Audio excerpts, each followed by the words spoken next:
Fala pessoal, Shalom no coração, sejam todos muito bem-vindos ao nosso devocional, sejam bem-vindos ao nosso especial de Natal. Quem é que está sendo abençoado por essa série? Eu espero que você seja uma dessas pessoas. E caso você esteja aqui pela primeira vez, eu já quero te convidar para se inscrever em nosso canal e participar dos nossos devocionais diariamente, segunda a sexta, 7h30 da manhã, é o momento onde nós começamos o dia mergulhando na palavra de Deus. E deixa eu fazer já um disclaimer aqui no início desse devocional, porque eu tinha programado para vocês e tinha inclusive anunciado que esse último devocional do especial de Natal seria um devocional para responder perguntas sobre o Natal. Algumas dúvidas que as pessoas têm, tanto dúvidas sobre o texto bíblico, sobre a interpretação bíblica, como dúvidas acerca de questões culturais, de questões históricas, de procedimento mesmo, como eu devo abordar o Natal nos dias atuais. Só que eu precisei viajar e logisticamente tive um desafio, cheguei em casa agora há pouco. Então, eu não vou conseguir fazer para você esse devocional de perguntas e respostas com a excelência que ele precisa, tá? Principalmente porque, como todos os nossos devocionais ficam salvos aqui, esse passa a ser um documento de consulta. E louva a Deus por cada pessoa que aqui está, que aqui aprende da palavra. Então, por conta disso, a gente vai ter que mudar os planos. Os planos estão mudando comigo, mas eu tenho certeza que no plano de Deus já estava escrito o que nós vamos falar aqui hoje. Eu confio na condução do Senhor. Então, hoje nós vamos falar sobre o Natal a partir da perspectiva de Simeão, um personagem não tão conhecido, mas que vai nos ensinar através da sua história aqui. E essa história, ela está no Evangelho de Lucas. Abre sua Bíblia comigo, Lucas capítulo 2, a partir do versículo 25 até o versículo 38. Lucas capítulo 2, versículos 25 até o 38, diz assim: Havia em Jerusalém um homem chamado Simeão, que era justo e piedoso, e que esperava a consolação de Israel. E o Espírito Santo estava sobre ele. Guarde isso no seu coração. Fora-lhe revelado pelo Espírito Santo que ele não morreria antes de ver o Cristo do Senhor. Movido pelo Espírito, ele foi ao templo. Quando os pais trouxeram o menino Jesus para lhe fazer conforme requeria o costume da lei, Simeão o tomou nos braços e louvou a Deus, dizendo: Ó soberano, como prometeste, agora podes despedir em paz o teu servo, pois os meus olhos já viram a tua salvação, que preparaste à vista de todos os povos, luz para a revelação aos gentios e para a glória de Israel, o teu povo. O pai e a mãe do menino estavam admirados com o que fora dito a respeito dele. E Simeão os abençoou e disse a Maria, mãe de Jesus: Este menino está destinado a causar a queda e o soerguimento de muitos em Israel, e a ser um sinal de contradição, de modo que o pensamento de muitos corações será revelado. Esse cara era profeta mesmo. Quanto a você, uma espada atravessará a sua alma.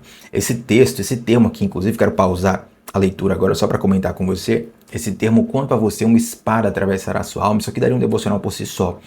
Mas para você não ficar curioso, esperando fazer um devocional só sobre isso, basicamente, quando Simeão fala de uma espada atravessar a alma de Maria, isso diz respeito à morte de cruz que Jesus sofreria. E, obviamente, Maria, como mãe, ela sofreu bastante com todo aquele cenário. Continuando, o versículo 36 diz assim: Estava ali a profetisa Ana, filha de Fanuel, da tribo de Azer. Era muito idosa, havia vivido com seu marido 7 anos depois de se casar. Então permanecera viúva até a idade de 84 anos. Nunca deixava o templo, adorava a Deus, jejuando e orando dia e noite. E tendo chegado ali, naquele exato momento, deu graças a Deus e falava a respeito do menino a todos os que esperavam a redenção de Jerusalém. Gente, quando isso acontece, obviamente Jesus já havia nascido, José e Maria estão levando Jesus para o templo a fim de ser circuncidado, como todo bebê israelita já era. E quando eles chegam ali, eles encontram um homem chamado Simeão. Eu quero chamar a atenção para um ponto aqui do escrito bíblico sobre Simeão, na verdade, 3 pontos sobre o Espírito de Deus acerca de Simeão. Olha, no verso 25 fala que o Espírito estava sobre ele. No verso 26 diz que ele foi revelado pelo Espírito Santo. No verso 27 fala que ele foi movido pelo Espírito. Então nós temos aqui a presença do Espírito, a revelação do Espírito e o mover do Espírito sobre a vida desse homem. Olha, Simeão é um excelente parâmetro para nós termos, até porque ele está aqui sendo ministrado pelo Espírito Santo acerca da convicção de que ele veria a consolação de Israel. E esse termo, consolação de Israel, é uma alusão a Jesus. Jesus é quem vai trazer essa consolação. Para quem não conhece muito a historicidade bíblica, quando Jesus nasce, havia aproximadamente um período de 400 anos de silêncio profético. Se você pegar as Bíblias mais antigas, as mais atuais já não tem tanto isso. Mas as Bíblias mais antigas, eu me lembro quando ainda criança, folheava assim as Bíblias que os meus pais tinham. Entre o Velho e o Novo Testamento, haviam 4 páginas brancas. Inicialmente, eu, como uma criança iletrada, pensava que ali era um espaço de anotação. Mas, na verdade, aquelas 4 páginas em branco faz alusão justamente a esse período de 400 anos de silêncio profético.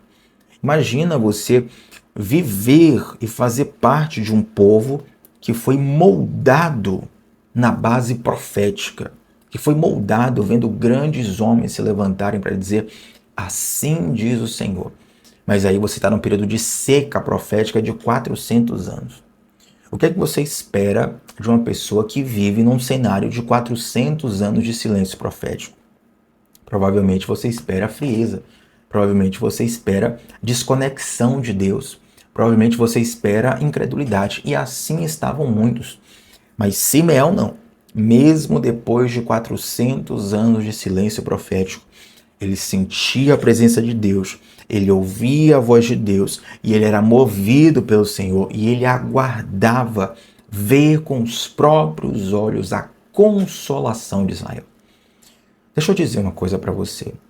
Tem algumas promessas que Deus cumpre de uma hora para outra, rapidinho. Se houve uma palavra aqui, no mês seguinte acontece, no ano seguinte acontece. Mas existem algumas promessas, existem algumas palavras de Deus, tanto sobre a nossa vida em particular, como também sobre a nossa geração, sobre a nossa nação, sobre nações.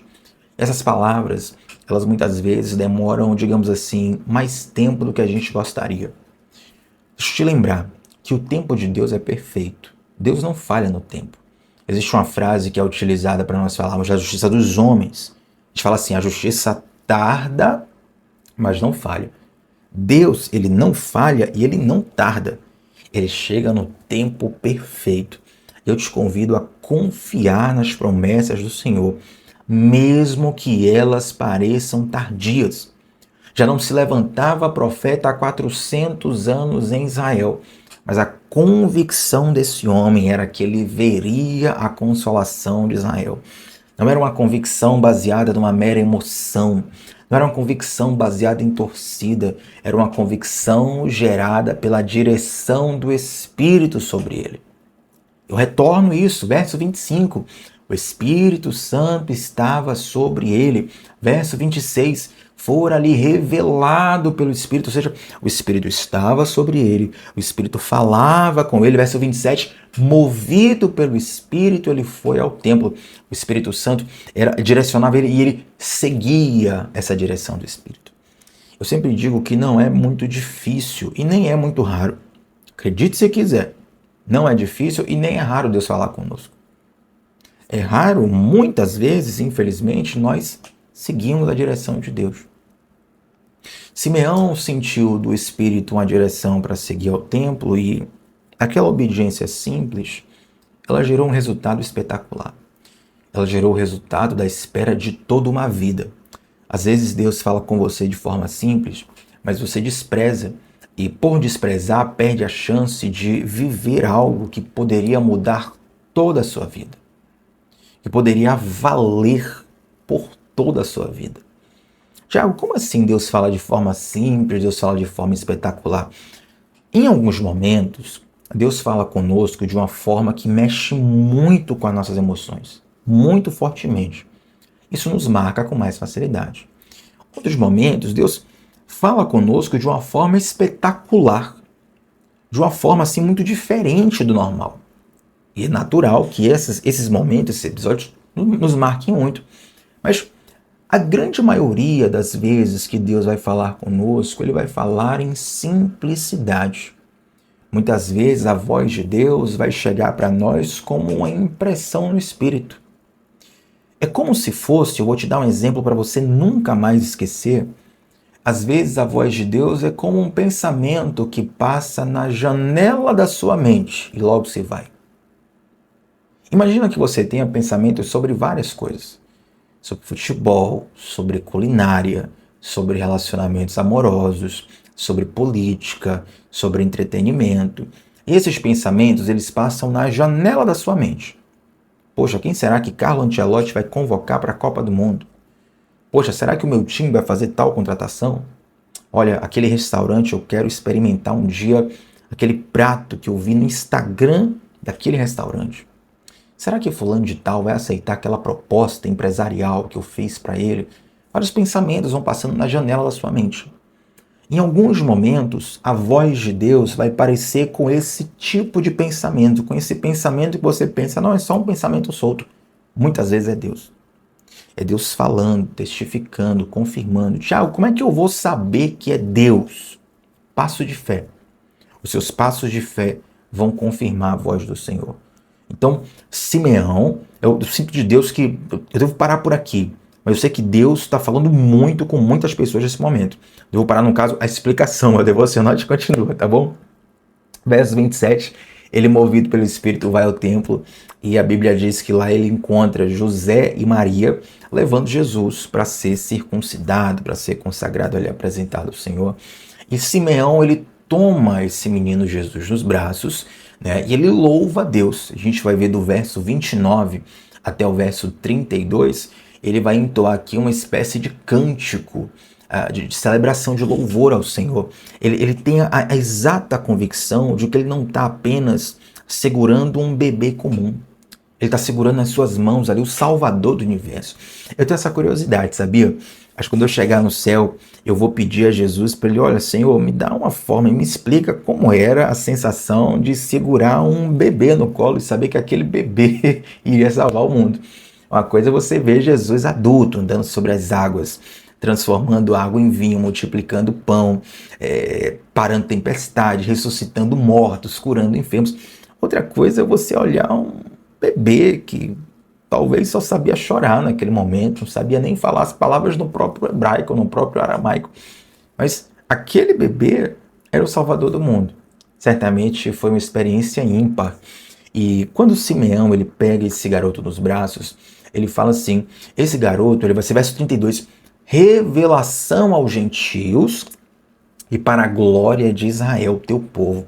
Mais uma vez mostrando o caráter universal da obra de Deus. E o versículo 33 fala que José e Maria ficaram admirados com o que foi dito.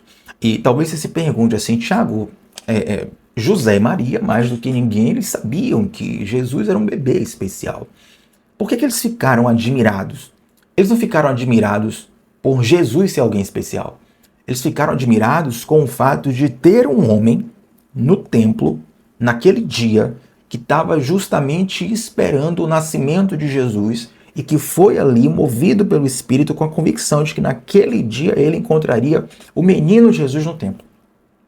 Então toda aquela conjunção de fatores deixou José e Maria admirados e certamente fortaleceu ainda mais a fé no coração deles. É uma coisa que eu sempre costumo comentar com quem eu faço o discipulado, é que a gente nunca vai deixar de se maravilhar com o que Deus faz. Eu já vi várias curas instantâneas mesmo, na minha frente. Isso não é uma coisa que alguém me contou, não foi um vídeo que alguém mostrou. Deu ver na minha frente, a cura instantânea, entende? Mas o fato de eu já ter visto várias não me impede de ficar muito feliz e admirado se eu ver uma próxima cura. Se amanhã Deus fizer uma cura sobrenatural na minha frente, eu vou ficar admirado e fascinado do mesmo jeito. Eu, graças a Deus, tenho um privilégio, eu digo que tenho um privilégio de adorar a Deus, muitas vezes vendo de frente o rosto das pessoas. Muitas vezes na pregação é uma dessas formas, na adoração musical, principalmente, você vai ali adorando de frente com a igreja, certo? Normalmente os participantes da igreja eles tem todo um grupo de frente para um palco, na lateral do palco. Então você vê ali poucas pessoas. Quem está em cima do palco vê todo mundo. Então eu consigo ver ali, normalmente, na expressão corporal, na expressão do rosto, de pessoas que estão sendo profundamente tocadas por Deus naquele momento. E embora eu já tenha visto isso um sem número de vezes na minha vida, eu não canso de ficar fascinado com o que Deus faz. Eu brinco que eu costumo brincar dizendo que eu vejo o agir de Deus de camarote.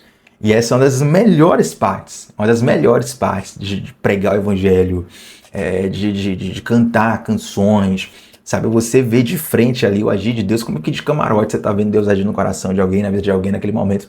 A pessoa está sendo tocada por Deus de um modo especial. Então, José e Maria, eles ficaram admirados com aquilo.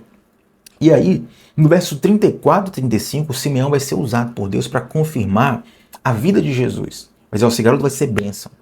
Ele vai revelar o coração de muitos. Isso faz alusão aqui a, por exemplo, Jesus revelando o coração dos fariseus. Vocês me louvam com os lábios, mas o coração de vocês está distante de mim. E também ele fala para Maria, quanto a você, a sua alma, ela será uma espada, vai atravessar a sua alma. Isso faz alusão à dor que Maria certamente sentiria no momento da crucificação de Jesus. Não só da crucificação, eu acredito que como mãe de Jesus, ela sente ali também a dor, o impacto emocional de ver um Jesus o tempo todo sendo injustiçado, sendo perseguido, sendo caluniado, as pessoas tentando incriminar ele. Por exemplo, se você já assistiu alguns episódios de The Chosen, certamente você já teve esse sentimento. Tem ali o grupo de fariseus, tem alguns personagens mais conhecidos ali dos fariseus, e eles perseguem Jesus com tanta raiva, com tanto ódio, tanto desejo assim de fazer Jesus se dar mal, que você fica ali meio que indignado também, né? Você fica meio chateado, né? Você fica, poxa, Jesus passou por isso. Então imagina a mãe de Jesus. Talvez a pessoa que tivesse ali mais vínculo emocional com Jesus em toda a sua vida. Então, ela recebe essa palavra da parte de Deus, vem como um preparo. E aí, gente, no verso 36 tem algo muito especial. Note que do 25 ao 35, nós estamos aqui falando de Simeão. No verso 36 vai entrar na história, uma mulher chamada Ana, uma profetisa chamada Ana. Olha o que diz verso 36. Estava ali a profetisa Ana, filha de Fanuel, da tribo de Azer. Só o fato de ter aqui nesse tempo a mulher profetisa já mostra que a Bíblia, ao contrário do que muitos dizem, a Bíblia não é misógina, a Bíblia não diminui o papel da mulher, pelo contrário. Em todas as épocas você vai ver a mulher tendo um papel central na obra de Deus e na obra do povo de Israel. A gente fala de Ruth, a gente fala de Débora, a gente fala de Esther, a gente fala da própria Maria, mãe de Jesus, a gente fala de Ana, mãe de Samuel, há milênios antes. A gente fala de tantos personagens, eu não consigo nem lembrar de todos aqui agora, mas existem muitas mulheres que foram chaves na história de Israel, na história da Bíblia, na história do povo de Deus por inteiro. E Ana é uma dessas mulheres e tem um detalhe interessante na vida dela. A história conta, versículo 36, que ela era, primeiro, muito idosa. Segundo, ela já era viúva há muito tempo. Ela se casou, passou 7 anos casada, ficou viúva e não voltou a se casar. Quando a Bíblia fala sobre isso, é muito importante saber que naquele tempo a mulher ela entrava no casamento muito cedo. Hoje em dia, por exemplo, a idade de casamento ela está cada vez, na sociedade ocidental, está cada vez mais envelhecendo, por assim dizer. As pessoas estão se casando cada vez mais tarde. Mas o texto enfatiza que ela casou cedo, tá? Perdão, que ela casou, e normalmente a mulher casava cedo naquela época. Ela passou 7 anos com o seu marido, ela ficou viúva por alguma razão que a Bíblia não diz. E aí ela passa a se dedicar a adorar a Deus, a jejuar, orando dia e noite. Versículo 37. Permanecera viúva até a idade de 84 anos, nunca deixava o templo, adorava a Deus, jejuando e orando dia e noite. Gente, essa mulher, a Ana, ela me ensina algo muito especial. O quê? A adoração contínua. O amor de Ana não foi sazonal. A busca de Ana por Deus não foi por uma ocasião específica. Ela passou toda a sua vida orando, adorando, jejuando, celebrando o Senhor, sabe? Não foi uma campanha que ela fez de 7 dias. Não foi uma campanha que ela fez que não fazer um intensivão aqui agora, de buscar Deus por essa causa em específico. Ela passou a vida aos pés do Senhor. Isso é o que mais é o que há de mais belo no amor ao Senhor, sabe? Você não busca a Deus para que Deus te dê coisas. E não que você não possa pedir essas coisas a Deus. Peça o que você quiser a Deus. Peça casa, peça carro, peça casamento, peça provisão, milagre, livramento. Peça tudo a Deus. Vai ser um prazer Deus ouvir os seus pedidos. Mas que a sua relação com o Senhor não se resuma a isso. Porque tem muito mais. E Ana nos mostra que essa relação ela é rica, ela é alegre, ela é uma relação que, na verdade, eu lamento muito que muitas pessoas desperdicem isso. Eu lamento muito que muitas pessoas precisem de um problema grande para buscar Deus. Você não faz ideia, se você for uma dessas pessoas, você não faz ideia da riqueza que você está perdendo. Você não faz ideia da alegria, da sublimidade, das coisas boas mesmo que você está perdendo, porque, Tiago, qual a melhor parte de Deus? O próprio Deus, entende? As bênçãos de Deus, desculpe a redundância das palavras, são bênção, mas Deus é a melhor bênção que tem. Porque se você perder tudo, meu irmão, perder todos os seus recursos, tudo que você tem, mas se você tiver o Senhor, você tem a maior riqueza que qualquer pessoa pode ter. Mas se você perder Deus, entende? Então Ana me ensina isso, Ana ministra isso ao nosso coração. Isso aqui é uma das coisas mais fortes que tem nesse nosso devocional de hoje. É a lição que Ana nos dá de passar uma vida aos pés do Senhor. E aqui agora, eu quero fechar esse devocional e fechar esse nosso especial de Natal de um modo específico aqui, porque vai dizer o seguinte, o texto, ó, versículo 38. Tendo chegado ali naquele exato momento, já está acontecendo, Simeão pegou o menino Jesus, ela chegou naquele momento ali. Tendo chegado ali naquele exato momento, deu graças a Deus e falava a respeito do menino a todos os que esperavam a redenção de Jerusalém. Ela viu aquela cena, ela agradeceu a Deus, ela louvou o Senhor, celebrou o Senhor. E ela começou a falar do menino Jesus para todos que esperavam Jerusalém. Olha que interessante, uma coisa que eu nem tinha pensado quando eu li o texto antes de nós começarmos. Eu estou refletindo aqui agora. Ela foi ali para o templo para mais um dia de culto, sabe? Era um culto normal na vida de Ana, era mais um culto que estava na programação. Ela não foi para uma conferência específica, ela não foi para um intensivão, não foi para uma super vigília, ela foi para um culto normal. E nesse culto, entre aspas, normal, ela está de cara com o menino Jesus, está de cara com o Salvador da humanidade. Ela vai para o ordinário, ela é fiel no ordinário e ela vive o extraordinário. Ela é fiel no ordinário e ela vive o extraordinário. Deixa eu dizer uma coisa. Na minha experiência, e embora eu seja relativamente novo, mas décadas e décadas na igreja, os cultos, os encontros onde Deus fez coisas mais profundas foram aqueles cultos, entre aspas, normais. Isso gerou algo no meu coração, desde cedo eu percebi isso. Eu sempre vou para um culto com a expectativa de que Deus vai fazer algo extraordinário. Tiago, Deus precisa fazer algo extraordinário para o culto ser bom? Não. Não, de modo nenhum. Deus, na verdade, não precisa fazer nada. que ele precisa fazer pra gente, ele já fez, certo? Mas o culto precisa ter algo extraordinário para ser bom? Não. Se não tiver nada extraordinário, vai te frustrar? Não. Mas em meu coração, sempre vai ter a expectativa de que Deus pode fazer algo extraordinário ali. Posso passar 999 cultos sem aquela expectativa. Se eu viver no milésimo, glória a Deus. E se eu não viver no milésimo, no próximo eu estou lá. Tenho uma expectativa de que Deus pode fazer algo espetacular. Porque Deus não precisa de ocasiões especiais. Deus não precisa de ocasiões especiais. Quando Ele se manifesta, a ocasião se torna especial. Percebe? Então, nunca perca a expectativa de que Deus pode fazer algo extraordinário no seu ordinário. Nunca perca a expectativa de que Deus pode fazer algo extraordinário no seu ordinário. Ana foi para mais um culto da sua rotina de 84 anos ali buscando a Deus, adorando, orando, cantando, jejuando, e ela dá de cara com o Salvador. E aí a Bíblia diz que a partir daquele momento ela começa a falar do menino Jesus para todos os que esperavam a redenção. Deixa eu dizer uma coisa aqui, a gente vai fechar o devocional e fechar essa série com isso. O que é o Natal? O Natal é um anúncio. O anúncio do nascimento de Jesus. O anúncio de que o Salvador da humanidade finalmente tornou-se homem, encarnou, tabernaculou entre nós. Quem encontra Cristo, anuncia Cristo. Ana encontrou Cristo e passou a anunciar o Cristo. Quem encontra Cristo, anuncia Cristo. Eu vou repetir mais uma vez para isso nunca mais sair da sua mente e do seu coração.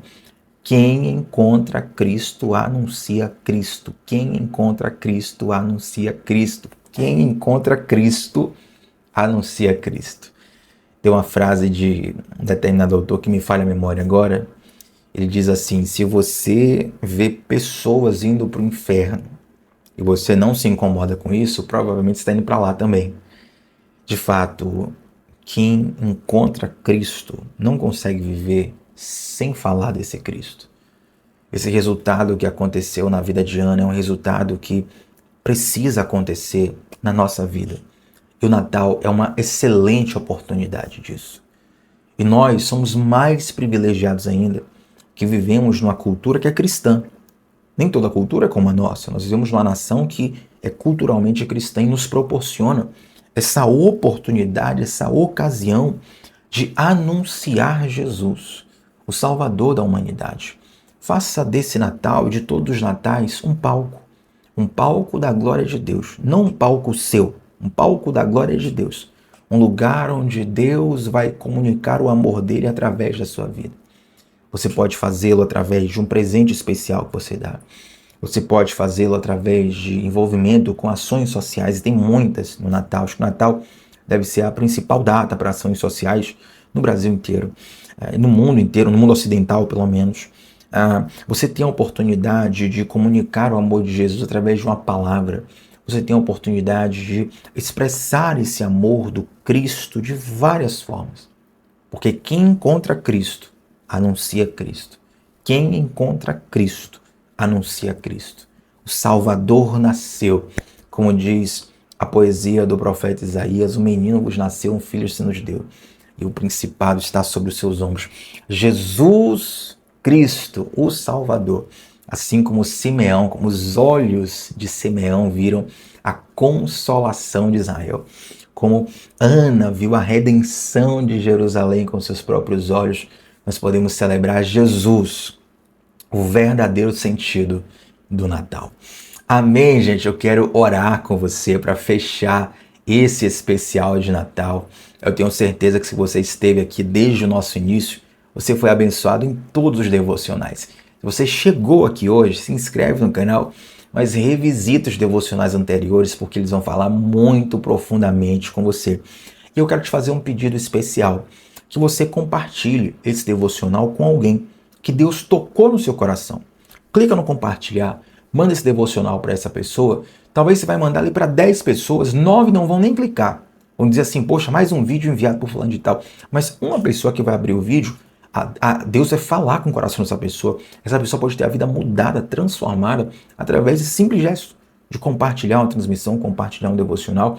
Então, se Deus colocar no teu coração acerca de enviar para alguém, faz isso, que vai ser bênção para essa pessoa e vai ser um gesto de amor para essa pessoa. Quando ela chegar aqui no final do devocional, ela vê isso, ela vai saber que você enviou para ela porque tem algum amor, tem um sentimento, tem uma graça de Deus sobre a sua vida para a vida dela. Vamos orar ao Senhor? Pai, nós somos gratos a Ti. Somos gratos porque o Teu plano perfeito, Jesus Cristo, nasceu, viveu, morreu, ressuscitou, nos deu salvação. Somos gratos, Pai, por essa palavra, somos gratos por essas lições, somos gratos por tanto que o Senhor fez, não só nesse especial de Natal, mas como em tantos devocionais que nós temos compartilhado aqui dia após dia. Esse tempo do dia tem sido especial para nós. Te agradecemos por isso, Pai. Queremos te pedir, Senhor, nos ajuda a fazermos dessa oportunidade, o Natal, uma oportunidade aproveitada de expressar o seu amor de alguma forma. Nos ajuda a anunciar o Cristo. E que esse Cristo não seja um mero discurso religioso, não seja um discurso ideológico, seja uma mensagem viva, uma pessoa expressada em nós e através de nós. Te agradecemos por tudo isso. Eu te peço uma bênção especial sobre a vida, sobre o lar, sobre a família de todos os que aqui estão nesse momento orando comigo. Em nome do Senhor Jesus. Amém. Gente, olha, antes de fechar esse devocional, antes de você sair correndo daqui, deixa o like na transmissão. Vem para o nosso grupo de WhatsApp, onde eu envio todos os dias o link dos devocionais, material por escrito para você estudar também. O link está no comentário fixado. Eu quero que você coloque aqui como Deus falou contigo hoje nesse devocional, tá bom? Tamo junto sempre de segunda a sexta, às 7h30 da manhã, onde sempre começamos o dia mergulhando na palavra de Deus. Shalom no coração, meu povo. Até a próxima. Tchau, tchau.